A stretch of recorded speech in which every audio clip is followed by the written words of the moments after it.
Here's the thing about me, right? Um, it's this guy. It's this guy when I was in the second grade. It was this guy named Reggie Bond, right? He was in the fifth grade. I was in the second grade. I had a friend named Kevin. Um, we all stayed on the same street, and I was maybe 8 years old, 7 or 8 years old, and Kevin was 7 or 8 years old, but Reggie was like 12 or 13, right? So he had a sister, and she used to come down there. She was our age too. So we was kissing in the garage, right? So he ended up coming in the garage, and he ended up catching Kevin and his sister kissing, and he whooped his. I'm talking about whooped his. Now, I never got into a fight before, but I wanted to jump in, but I was scared, so I just ran in the house. Right? The next day, Reggie ended up catching me after school, and he ran up on me, pushed me down, got to punching on me, boom, boom, and I'm covering up. And I remember the fight like it was yesterday. And he like, yeah, what's up? What's up? He kept hitting me, standing over me, and I was like, it ain't nothing, right? So he punched me out, then he walk off, then he come back while I'm getting up, and then he kicked me. Like, then he just walk off. After I get up, man, I'm thinking to myself, like, why didn't I fight back? I when he was hitting me, I really felt like a punk. And I was like, dang, if I would have just fought back, maybe I could have won. Listen, I lost sleep that night. I was tossing and turning. I made up my mind that I'm getting my get back. So it's the first period. No, it was homeroom. I went to his class because I knew what class he was at, right? He was sitting on the desk talking to a girl. I walked up to him, and he was like, what the F you about to do? I was like, boom, right? Punched him in the jaw. Punched him in the jaw. He hopped off that table and whooped my again. But I was trying to fight back. But he was big and he was stronger. But as I'm getting my ass kicked, I'm steady trying to fight back. But I'm good now. I'm good. And I always, I told the story to my wife, and I said, I thank Kim for bringing that out of me. You know what I'm saying? That's why I said I went on, like, from that day on, I always was fighting, and I liked it to fight. It wasn't that, it was just like the adrenaline. You know what I'm saying? Like you get the butterflies in your stomach all up until you actually get the fighting, right? So that's where that come from. And I don't even know why I'm even talking about that story. I remember you was telling me the story over the phone. Yeah. So that right there has brought the fighting spirit out of me and not able to let things go. Like, if somebody, but me that I'm grown, I'm walking away from every fight. You got to bag me into a corner. I got too much to lose, you know, and if people don't fight nowadays and all this, I got a family, I got a business, I got a lot going on. So no, you got to literally trap me in a corner for me to react, because now if you hit me, that's a different story. But I'm gonna try to do everything possible to avoid a fight. But after that day, every Tuesday we'd get new inmates, and I would see it.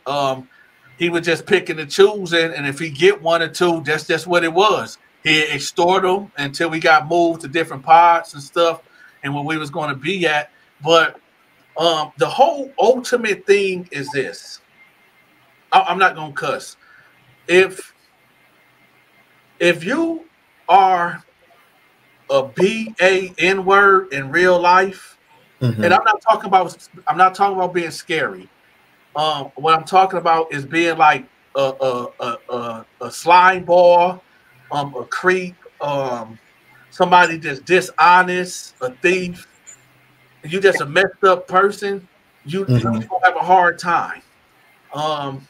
It just really depends on who you are. I thrived in there. After I figured out, you know, who I can talk to, who not to be around. I didn't have habits. I didn't drink. I didn't smoke. I didn't do drugs. I didn't gamble. So them are the main things right there. And I'm like that in real life. I might have a drink every once in a while. Me and my wife about to step out or something, but I rarely drink. And matter of fact, watch this, babe. Hey, babe, come here right quick. Watch this.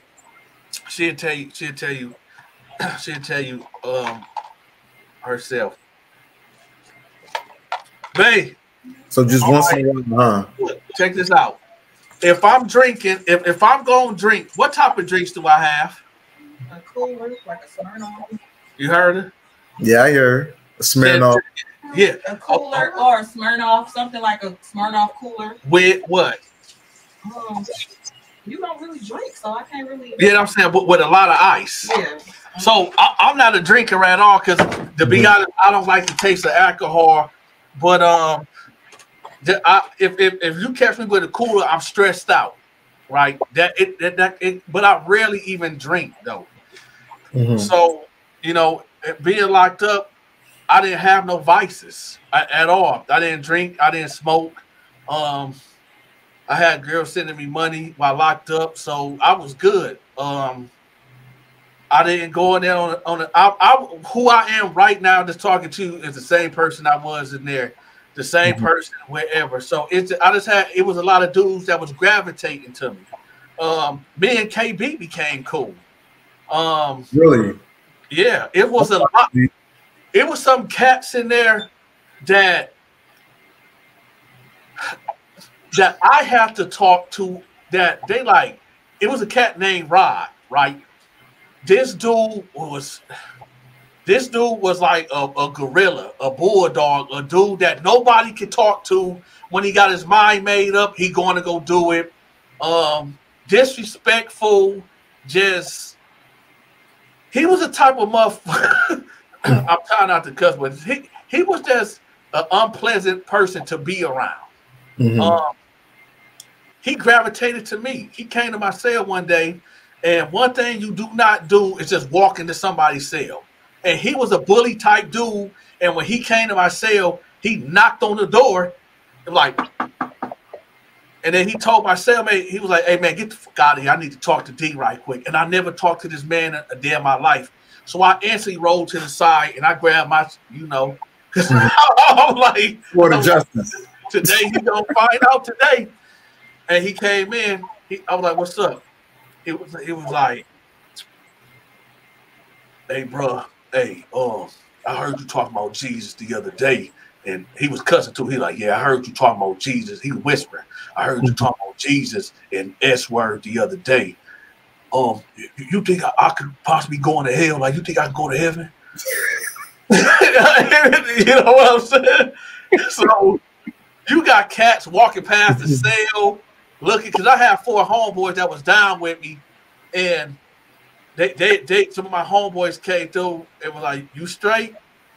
I'm like, yeah, we good. And I see my homeboys lingering around, like, "Yeah, if this nigga try to do something, we finna stop him." So it was like, but it was all good, and we did a whole Bible study. And I asked him, I'm like, "Man, why is you like that?" He was like, "Why not? See, we in prison, man. These niggas around here, man. If I want something, I'm gonna take it. Just what it is. If they not gonna stop me, why should I stop?" And I said, "Listen, and I get it. It seems like God is not in here in this prison because you got dudes getting dudes in here getting the Muslim cat that I was talking about that would pray, and when he'll pray, these blood dudes to throw a towel over him and beat him up and take his food." And he kept saying, "Oh, Allah will protect me." And I said, "Yo, Allah's not here in this prison. he not in here." I said, I mean, just for you coming to me and us having this Bible study, it's one of them things like, I don't drink, I don't smoke, I don't do pills, I don't do I don't do none of that. And just me. That's just me. I said, I know it's hard to believe in God in this environment because there's just so much chaos that's going on, and you are part of that chaos. I said, imagine if you change your ways. It's a lot of dudes in here that's terrified of you. I said, I'm gonna be real with you. When you came and knocked on that door and told me, I say to get out, I was ready to stab you. Yeah. He was like, well, I was gonna fuck you up too. But I get it. But you know, yeah, but I mean, I said, dude, if you would just if you been around here and you start preaching the word of God and stuff like for real and really change the word, I said, do you know how many dudes you could change in here? Like with your influence? Domino effect. Yeah.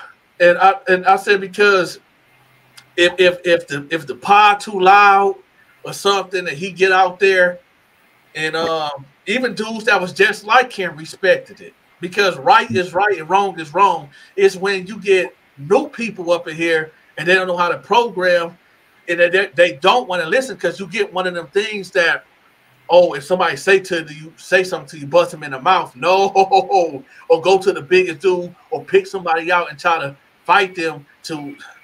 It's the wrong thing to do. It's a lot of misconceptions and myths about prison.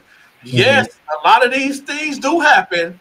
I'm not going to say that they don't, but it's just who you are.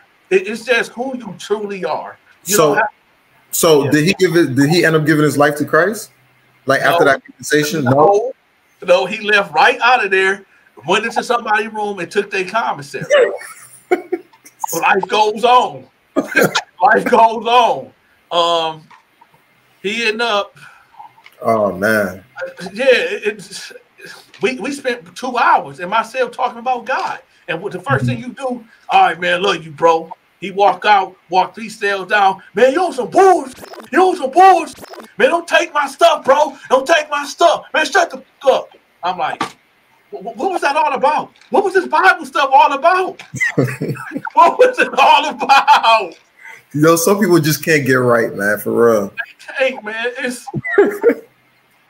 what was it? Well, who knows? You could have planted a seed that day. Yeah. He probably somewhere being a pastor right now. Strong arm in the church. I don't know. Forcing people to pay tithes. You